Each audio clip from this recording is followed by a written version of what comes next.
참 예수님, 네, 9월달을 맞이했습니다. 이번 9월달은 우리가 무슨 성월이라고 그러죠? 네, 순교자 성월이죠. 네, 특별히 우리 한국교회는 103위 순교 성인과 또 124위 또 복자를 모시고 있는 정말 우리가 그 평신도가 자발적으로 이 천주교회를 이렇게 들여와서 세운 그러한 교회입니다.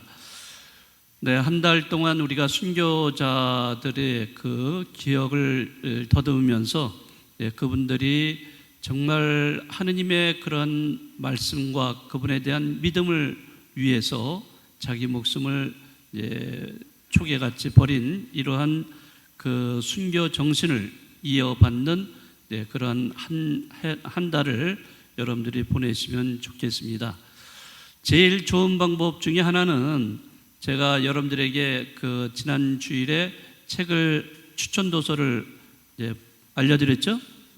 네, 그 책을 여러분들이 사서 읽어보시면요, 아마 우리 한국 순교사를 한눈에 다 들여다볼 수 있는 그런 기회가 되실 겁니다. 네, 그 책을 여러분들이 조금씩 읽으시면서 순교자들이 어떻게 순교하셨는가 뿐만 아니라 나는 이 시대에 이 땅에서 어떻게 순교 정신을 구현하면서 신앙인으로 살아갈 것인가, 이런 것도 잘 알 수 있지 않을까 생각을 합니다. 아무튼 한 달간 또 잘 지내시기 바라고요. 특별히 또 마지막 주일날 강론 시간에 무언가 여러분들에게 발표를 할 겁니다. 그거는 이제 순교자에 관한 것입니다. 기대하시기 바랍니다. 지금 많이 준비하고 있어서 아마 여러분들이 그 마지막 주일의 강론을 어떤 식으로 강론이 이루어질 것인가 한번 기대하시고 기다려 보시면 좋겠습니다. 자, 9월 1일 날 이날은 그 피조물 보호를 위한 기도의 날이었습니다. 그 피조물 보호를 위해서 교황님께서 특별히 그런 메시지도 보내주셨고, 그래서 오늘은 점점 파괴돼가는 이 지구 생태계를 돌아보고 우리가 신앙인으로서 무엇을 해야 될 것인가, 이런 거를 한번 생각을 해보았으면 좋겠습니다. 여러분이 뉴스를 통해서 아시겠지만 지난달 파키스탄이라는 나라는 기록적인 홍수로 인해서 3,300만 명이 넘는 사람들이 피해를 입었다고 합니다. 사망자만 해도 거의 1,000명이 되는 그러한 인명 피해가 있었는데요. 이 파키스탄 정부는 기후 대참극을 선언하면서 국제사회의 도움을 요청을 했습니다. 올여름 최악의 가뭄이 또한 지구촌 곳곳에 덮쳐서 물 부족 현상이 일어났고, 또 기후 위기의 심각성, 또 기후 변화로 인한 재앙을 여실히 보여주고 있습니다. 프란치스코 교황님은 피조물들의 비통한 호소에 귀를 기울여 달라고 호소를 하고 계십니다. 여러분은 지구 온난화, 또 생태 위기, 또는 환경 재앙, 이런 것들에 대해서 얼마나 공감하고 계신가요? 이상 기온으로 로마를 비롯한 유럽 전역이 40도가 넘는 더위에 시달려야 했고, 또 온도가 상승함으로 인해서 가뭄과 산불이 많아지면서 강이 마르고 농경지는 황폐해지고, 그에 따라서 거주와 식량 상황도 위협을 받고 있습니다. 온실가스 배출이 증가하고 기온이 상승하면서 또 북극, 남극, 또 빙하로 덮인 이런 만년설, 이런 데가 점점 빠른 속도로 녹아내리고 있습니다.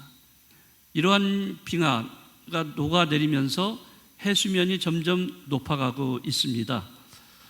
예를 들어서 우리나라의 경우에 2030년이 되면은 강한 태풍과 큰 파도가 덮쳐서 우리나라 국토의 5%가 침수 피해를 입는다고 합니다. 네, 그러게 되면은 예를 들어서 영종도가 거의 물에 잠기게 되고 인천공항 활주로가 침수가 되면서 비행기 운항이 어려워지는 이런 경우도 발생한다는 것이죠. 기후 위기는 인류의 위기입니다. 또 생태계의 위기이고 지구의 위기이기도 합니다. 예를 들어서 생태계가 파괴가 된다면은 해조류, 바다를 볼 때 바다 안에 그 해조류가 있는데 이것이 감소가 됩니다. 이것은 산호 집단 폐사로 이어지게 되고요. 이렇게 산호가 집단적으로 폐사를 하게 되면은 이 바다는 사막과 같이 변해 버린다고 합니다. 사막이 되어버리면은 생명은 존재할 수가 없어요. 우리가 얼마나 물고기 잡아서 많이 먹습니까? 네, 그런 것을 전혀 기대할 수가 없어요. 모든 생명은 다 사라지고 맙니다. 그러니까 먹이 사슬이 무너지고 모든 생명체는 죽음을 맞이할 수밖에 없는 거죠. 자, 또한 이 기후 위기로 인해서 국토가 사라지는 나라도 생겨나게 됩니다. 그렇게 되면은 난민들이 다수가 발생하게 되고 이것은 식량 위기로 이어지게 됩니다. 자, 그것뿐만 아니라 기후 위기는 사회 불평등을 심화시킵니다. 부자들은 돈을 주고 사서 위기를 모면하지만은 가난한 사람들은 온몸으로 기후 위기의 피해를 감당해야 하는 것입니다. 우리나라도 지난번에 폭우로 그 반지하 계단으로 들이친 물 때문에 여러 사람들이 반지하에 사는 사람들이 여러 명 사망한 예도 있습니다. 사람 살 곳이 못 되는 반지하이지만 이곳을 벗어나서 반지하가 아닌 곳에 가서 살고 싶어도 그렇게 하지 못하는 취약 계층이 많이 있다는 거죠. 그러기 때문에 재난은 평등하지 않다, 이런 말이 정말 맞는 말인 것 같습니다. 이러한 위기 상황에서 우리 신앙인들이 해야 할 일은 무엇인가? 결국에는 하느님께서 우리 인간들을 위해서 만들어준 이 피조물, 이 창조 세계를 우리가 잘못 관리를 했기 때문에 이거를 다시 회복을 시켜야 됩니다. 고통받는 이 피조물들을 다시 회복을 시켜서 우리가 살 수 있는 그러한 곳으로 만들어 가야 돼요. 다시 말하자면 하느님 만들어주신 창조 질서를 회복을 시켜야 된다는 거죠. 그러기 위해서는 우리가 제일 먼저 해야 될 것은 생태계의 생태적인 회개라고 할 수가 있습니다. 우리는 이 생태계 안에 살고 있어요. 그렇지만 우리가 살고 있는 이 생태계가 지금 파괴돼 가고 있다는 사실을 절실히 우리가 느껴야 돼요. 그리고 그것에 대한 회개를 해야 돼요. 왜?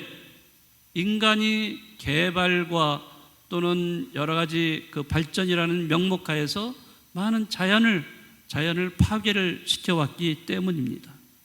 자, 이런 것에 대한 생태적인 회개가 개인적인 차원뿐만 아니라 공동체적으로 이루어져야 한다는 것입니다. 그런 다음에 우리는 다음 세대에 멸망해가는 이 지구를 물려주지 않도록 지금 당장 기후 위기에 불을 끄는 그러한 운동을 펼쳐야 합니다. 거시적인 면에서 보면은 국가별로 지금 탄소 배출을 줄이려고 노력을 하고 있습니다. 또 그에 해당되는 비용을 국가들이 부담을 해서 공동으로 내려고 하고 있습니다만은 그러나 그게 제대로 지금 실천이 잘 되지 않고 있습니다. 미시적인 면에서는 우리 각자가 환경운동에 적극적으로 동참을 해서 모든 피조물이 하느님이 만들어 주셨던 모습으로 회복될 수 있도록 노력을 해야 할 것입니다. 자, 그런 면에서 본다면 앞으로 우리 각자가 또한 우리 본당 공동체 전체가 무엇을 해야 될지 그 실천 사항을 우리는 생각을 해야 됩니다. 여러 가지 실천할 것이 많이 있습니다. 환경, 이 창조 질서를 보존하기 위해서 우리 신앙인으로서 해야 될 것, 물론 우리 신앙인만이 아니라 모든 인류가 해야 될 그런 공동 과제들이 많이 있습니다. 그 중에 몇 가지만 여러분들에게 말씀을 드리고 싶은데요. 첫째로 제일 먼저 해야 될 것은 덜 소비하고 더 존재하기. 자, 이거를 실천해야 됩니다. 덜 소비하는 것. 참 어려운 말이죠. 네, 덜 소비한다는 것. 우리는 더 많은 것을 소유하고 더 과시적으로 소비하는 것을 행복이라고 믿고 있는 경향이 있습니다. 그러나 그것은 진정한 행복이 아니라 끝없는 욕망, 채울 수 없는 욕망만을 만들어낼 뿐입니다. 생명 존중의 관점에서 바라본다면 다른 생명과 공존을 해야 돼요. 내 생명만 최고라고 생각하면 안 되는 거죠. 이기적인 그런 생각이 아니라 다른 생명들과 공존을 해야 될 줄 알아야 되고, 또 다른 생명들을 우리가 돌봐야 될 줄 알아야 합니다. 이것이 이 시대의 대안적인 삶 또는 신앙을 제대로 실천하는 삶이 될 수가 있습니다. 두 번째로 우리가 실천해야 될 것은 배달 음식 줄이기입니다. 물론 여기에 오신 분들 중에는 많은 분들이 이제 연세들이 많으신데, 연세가 많으신 분들은 아마 배달 음식 잘 안 하실 것 같아요. 집밥을 주로 하실 것 같은데요. 그렇죠? 네. 대답 안 하시는 분은 배달 음식 많이 하시나 봐요. 네. 저는 거의 해본 적은 없습니다. 네. 집밥이 좋으니까. 네. 자, 그런데 젊은 층일수록 이 배달 음식을 많이 시켜서 먹는 경향이 있죠. 네. 금세 배달이 되고 또 쉽게 먹을 수 있기 때문에 그렇습니다. 그렇지만 배달 음식에서 나오는 쓰레기들이 있어요. 네, 배달 쓰레기, 또 음식물 쓰레기들이 이렇게 나옵니다. 이런 쓰레기의 대부분이 뭐냐 하면은 플라스틱이에요. 대부분 일회용 플라스틱으로 되어 있습니다. 자, 이러한 것들이 무수히 버려지고 있어요. 이런 플라스틱은 사실 사라지질 않아요. 오랜 시간, 몇백 년이 흘러가야만, 물론 플라스틱 종류에 따라 좀 다르지만은 이런 플라스틱은 상당히 오랜 시간이 걸려야만 이것이 썩어서 없어지게 됩니다. 그러니까 이러한 플라스틱으로 인한 여러 가지 환경 오염은 말할 것도 없어요. 이거는 우리 인간의 뿐만 아니라 바다까지 오염을 시키고, 또 바다에 오염된 물고기를 또 우리가 먹어야 되고, 그래서 미세한 플라스틱이 우리 몸 안에 쌓이게 되고, 결국에는 우리는 이것으로 인해서 여러 가지 생각하지도 못한 질병에 걸리는 경우도 많이 있습니다. 어쨌든 우리가 실천할 것 중에 하나는 이런 배달 음식을 줄이는 것입니다. 세 번째는 대중교통으로 이동하기입니다. 우리나라는 대중교통이 상당히 잘 갖추어져 있는 나라입니다. 네, 지하철, 버스, 어느 것이든 우리는 쉽게 이용해서 목적지에 대부분 도달할 수 있고요. 또 가까운 곳은 걸어 다니는 습관을 들이면 좋겠다 하는 생각이 듭니다. 걸어 다니지 않고 차를 몰고 다니다 보면은 건강에 위험이 나올 수가 있죠. 어쨌든 그 대중교통을 이용함으로 인해서 이 대기를 깨끗하게 만들 수 있는 그런 실천이 될 수 있지 않나 생각을 합니다. 여러 가지 그 밖에도 환경 운동을 실천해야 될 것들이 굉장히 많이 있습니다. 중요한 것은 환경과 생태계에 대한 의식을 우리가 가지고 있어야 된다는 겁니다. 우리가 소비를 하더라도 또 물건을 사더라도 어떤 거를 하더라도 그 소비가 과연 이것이 이 생태계를 보존할 수 있는 것인지 아니면 파괴하는 것인지를 이런 의식을 가지고 있어야 돼요. 그리고 또 하느님이 만들어주신 이 창조 질서를 회복하는 것, 이것이 하나의 신앙 행위라는 것도 인식을 해야 됩니다. 그러니까 우리가 신앙인으로 제대로 살기 위해서는 생각하는 사람이 돼야 돼요. 생각하는 신앙인. 생각하지 않는 신앙인으로 살아간다면 우리는 하느님의 뜻을 제대로 실천할 수가 없을 겁니다. 물론 쉬운 일은 아닐 거예요. 그래서 오늘 예수님께서도 우리에게 말씀하시잖아요. 자기 십자가를 지고 내 뒤를 따라야 한다. 신자가 아닌 사람, 신앙이 없는 사람들은 물론 그렇다 해서 다 그런 건 아니겠지만은 뭐 그렇게 생각할 필요는 없겠죠. 그러나 우리가 정말 신앙 안에서 살아가려고 한다면은, 예수님을 따르려고 한다면은 이런 여러 가지 자기 희생을 해서라도 우리가 하느님의 창조 질서를 지켜가는 그러한 참 신앙인이 되어야 되지 않을까 생각합니다. 두 번째, 지구는 없다. 지구는 우리 후손의 집이다. 이거를 여러분들이 잘 생각하신다면 우리가 어떻게 환경을 보존해야 될 것인가, 이런 것도 답이 나올 거라고 생각합니다. 아무튼 이 지구를 살리는데 우리 신앙인 모두가 동참해서 실천할 수 있는 우리들이 됐으면 좋겠습니다.